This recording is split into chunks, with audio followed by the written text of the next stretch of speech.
Yo, what's up? Good morning, Chris TV. Welcome back to my channel again, guys. Today is Monday, guys. April 22. Tapos na tayo nagpakain, guys. Nagatid ng aking mga kasama dito sa trabaho. Mayroon akong nakulikta ng mga fry, guys. Ito yung sa aking RDSS. Yan. 2, 4, 6, 8, 10, 12. Yung sa aking Molly White. Magtataka tayo, guys, Molly White. Yung lahat doon white, pero mayroon black isa dyan. Yan. Sa aking bluegrass, napakadami, guys. Almost 30 piraso siguro today, guys. 30 to 40, yan, oh. Ating bluegrass. At ang ating feeder koi, guys. Yan, napakarami rin. Yan ang ating today's fry collected, guys. Hindi pa ako nakapag-check doon sa aking terrace. Magche-check pa tayo pagkatapos nito, guys. Yan, dami, oh. Ang problema ko ngayon, guys, kung saan ko ipaglalagay to dahil magkaiba-ibang strains to. RDSS, Molly White. Itong ating bluegrass, dami na rin. Nagtataka ako sa bluegrass ko, guys, oh. Nag-adult na kasi sila. Nung semi-adult pa lang, 7, 8, 6, 5. Nung unang anak nila, yung 3, 4, 5 lang. Ngayon, guys, ang dami na, oh. Same din sa ating feeder koi, guys, oh. Tanong kayo, guys, kung bakit feeder koi ang tawag ko dito. Dahil feeder ang parents nito na, yung male nito, guys. Yung parent nila, male is feeder. Yung ating female, albino koi. So, ang labas nito, guys, feeder koi. Try natin to kung anong lalabas. Mayroon na tayo diyang nauna dito, mga 3 na yata, dalawang batch na. Ito pangatlo na ata ito. So, maganda rin naman ang labas doon sa malaki, pero hindi pa sila talagang makita mo yung kulay nila. Since ano pa lang sila, wala pa mag-jubi. Pag nag-juvenile na, talaga natin i-update ko kayo doon, guys, sa ating feeder koi. Ito yung pinakapangatlong batch. Ito kasing unang batch ng ating feeder koi, guys, yan, oh. Kaya na medyo madilim dyan, hindi natin masyado maaninag yung ano nila, yan, oh.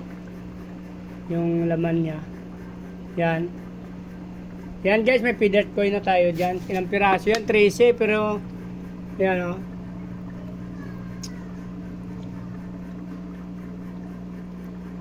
Yan. Ito yung una nung pinanganak nung ano 3/15 March 5, guys, March 5. 16 piraso, pero wala na, konti na lang sila dyan, guys. Dahil mainit masyado, bigla na lang natutunaw dyan. Mayroon pa ako dito sa kabila, titingnan natin. So ito, guys, pala ang pinakauna. Yun pala pangalawa, kanina yung pinakita ko sa inyo yata. Ay, yun ang nauna, ito pala yung pangalawa, I mean. Ito, guys, feeder koi din, yan, oh. Yun March 5, ito March 25, guys. Yun, so nauna pala yun. Ito yung feeder koi natin, yan. Feeder, yung male, female niyan, albino koi yung parents nila. Yan, guys, so mayroon ng malalaki dyan, guys, yan, oh. At ito pa, guys, pala, mayroon pa tayong pangatlo, pang-apat na pala yung isa na yun. Mayroon tayo dito feeder koi, oh, yan. Pinanganak.